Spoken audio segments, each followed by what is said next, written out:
Dear Boomers, today we will explore how we can rise above the ugliness of Donald Trump. And, I have fallen prey to making comments online that I shouldn't have done.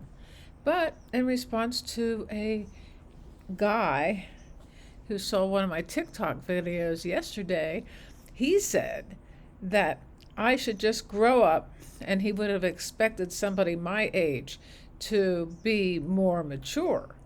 Now, all I did was put up a little video with myself and my mascot, Masso. There was something so dear about his face that I will just never forget how he snuggled up to, and he had his eyes looking into the camera, and I just couldn't believe how cute he was. So in response to this man, I put up a sign, a meme. Somebody put it on in Times Square that said, let's see, your body is my choice.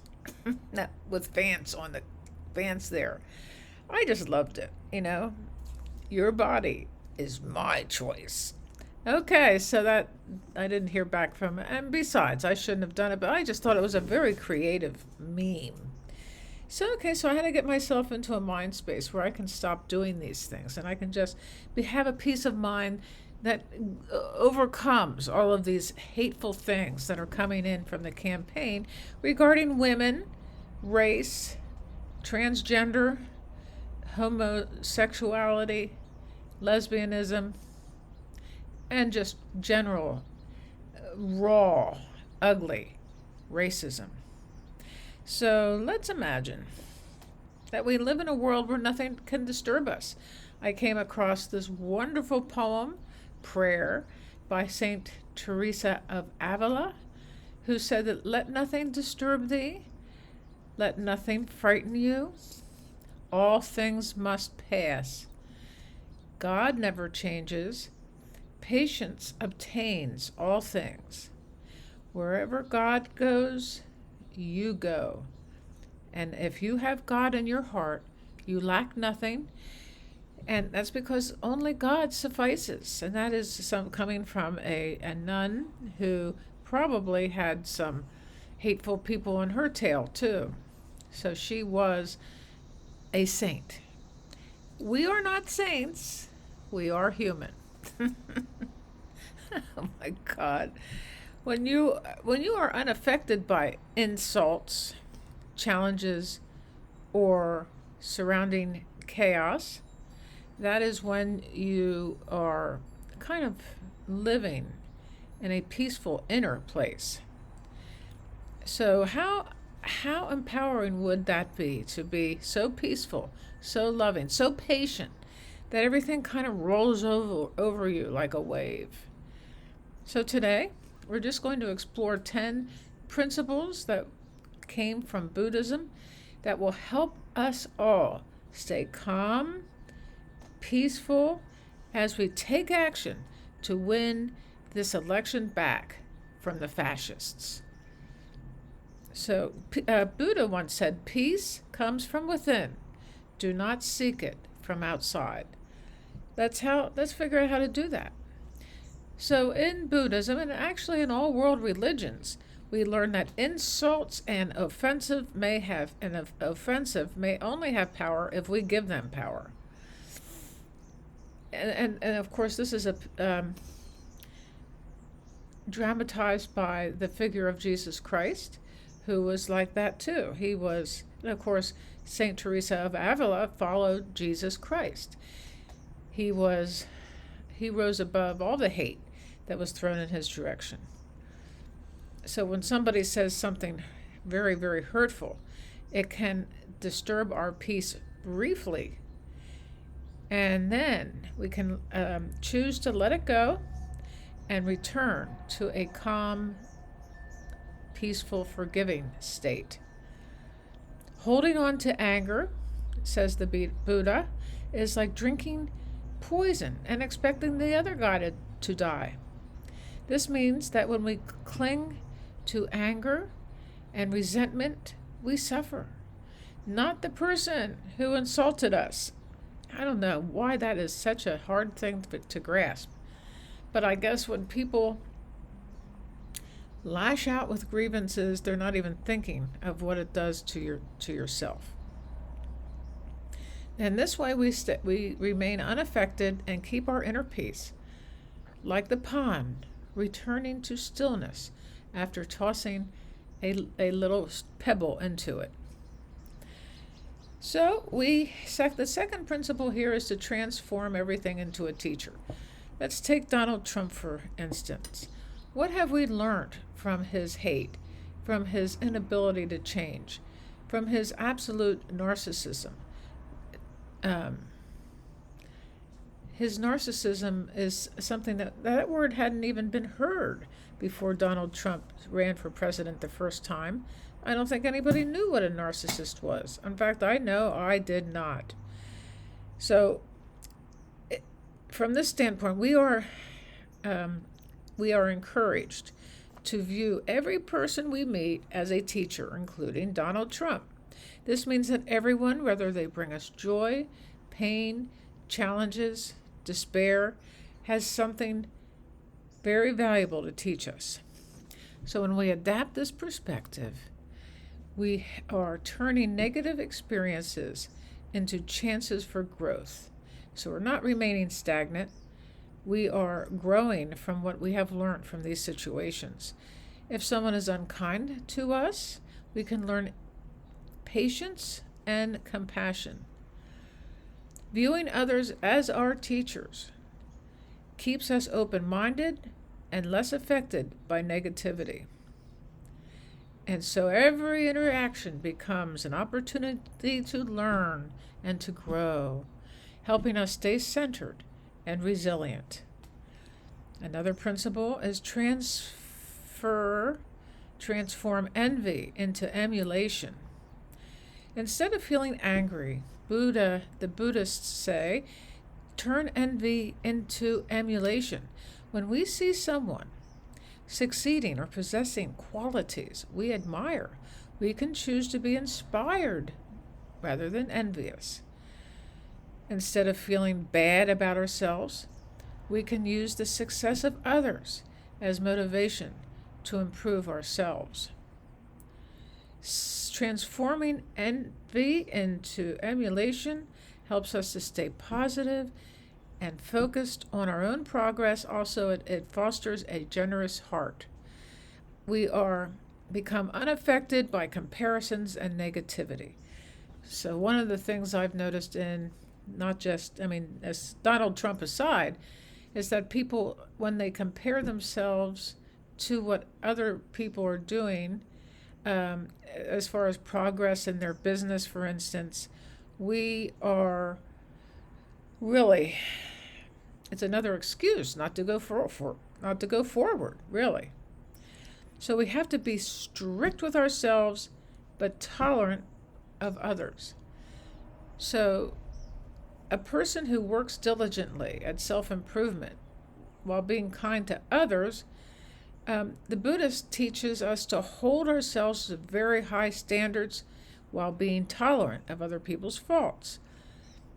You yourself, as much as anybody in the entire universe, deserves your love and affection. By being strict with ourselves, we focus on our own growth and improvement, becoming more disciplined and developing a stronger sense of self-respect. At the same time, being tolerant of others helps us cultivate empathy and understanding and compassion, recognizing that everyone is on their own journey, and we certainly have been there, done that as well. No one can hurt you without your consent. Visualize a strong tree standing firm against strong winds. Buddha taught us that no one can truly hurt us without our permission or consent, and that means while others' actions can be hurtful, how we react to them is under our control. No one saves us but ourselves. No one can give, no one can, and no one may. We ourselves must walk the path. We have to walk the talk, walk the walk. Because you just can't walk the talk, you have to walk the walk.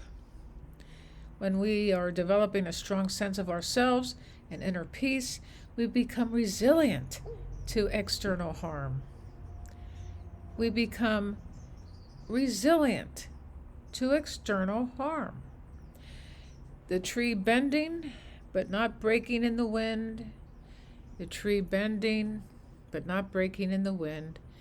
By cultivating inner strength, we can handle life's challenges without being deeply effective. The power of acceptance. That's always a great one.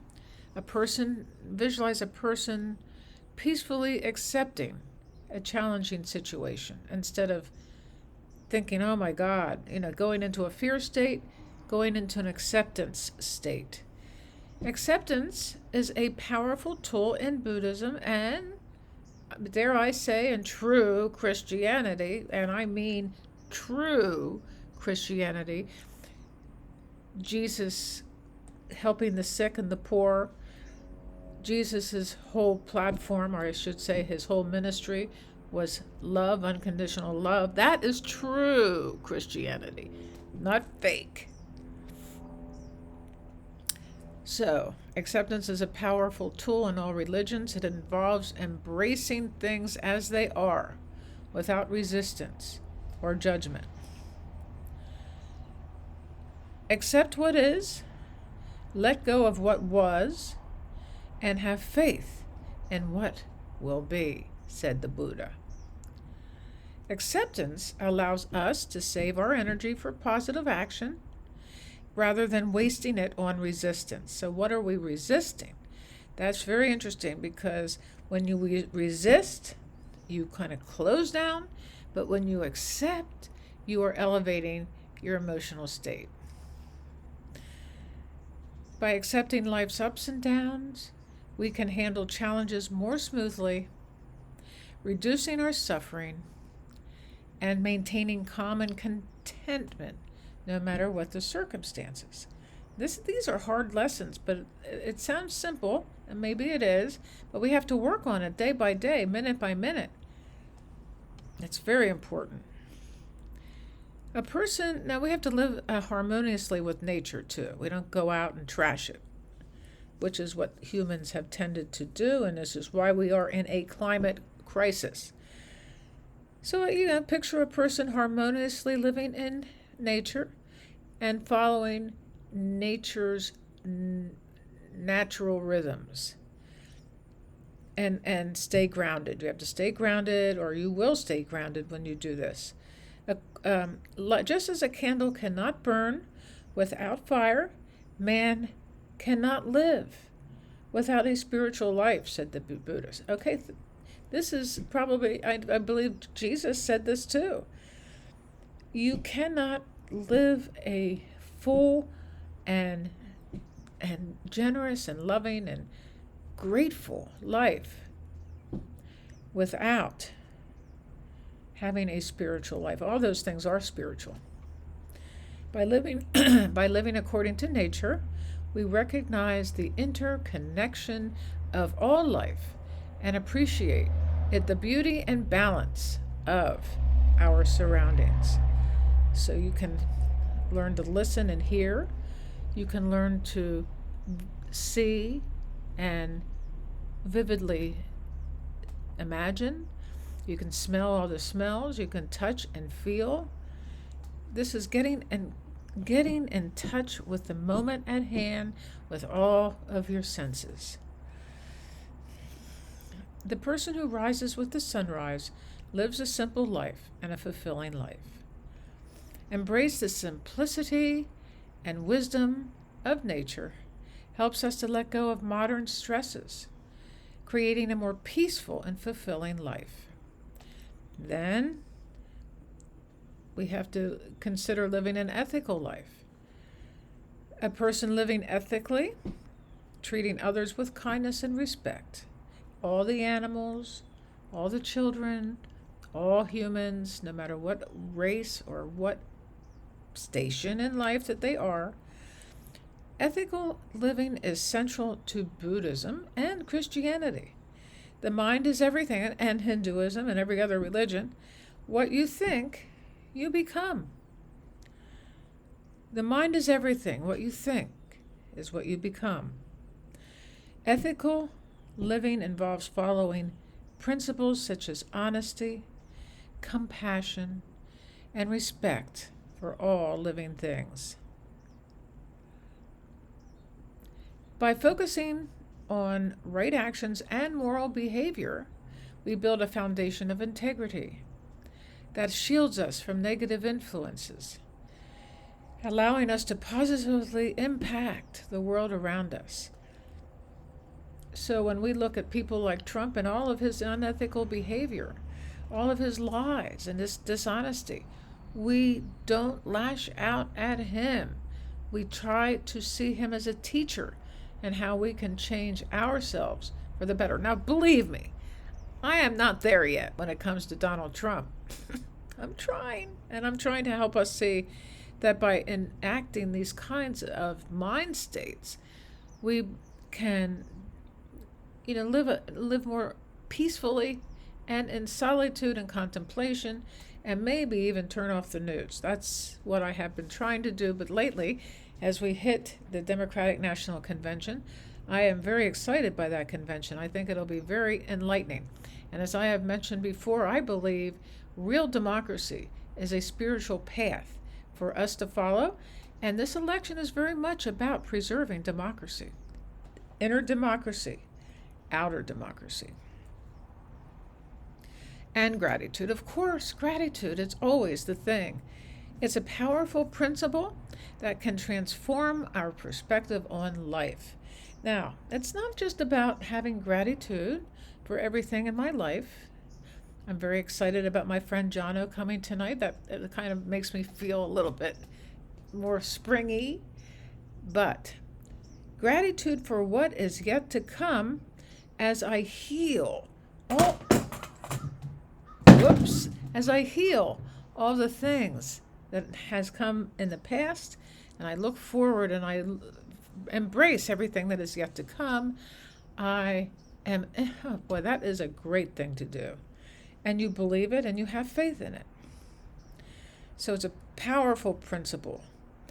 Instead of focusing on what we lack or what has gone wrong or what is going wrong, gratitude shifts our attention to what we already have and what is going well. But like I said, it can do that. You have to shift your attention away from what is making you fearful to gratitude for what everything that's going on in the moment. But like I said, the future is what we must live for. Gratitude can shift our perspective, improve our relationships, especially with ourselves, and enhance our overall well-being, helping us remain unaffected by challenges and negativity.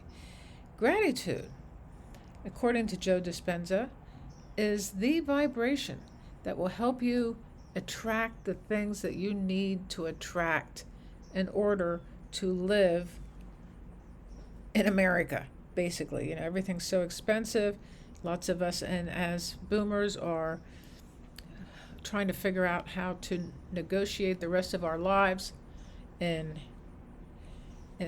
without running out of money or being put into the poorhouse or not living in the streets. If Project 2025 ensures that we will have a very rocky future in this country as senior citizens. So we can trust the process and let go of all control. Let go of control. That's really a good one. Oh my goodness. So trust the process.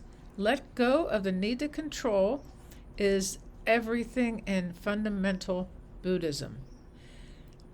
You only lose what you cling to. That's great. Only lose what you cling to, said the Buddha.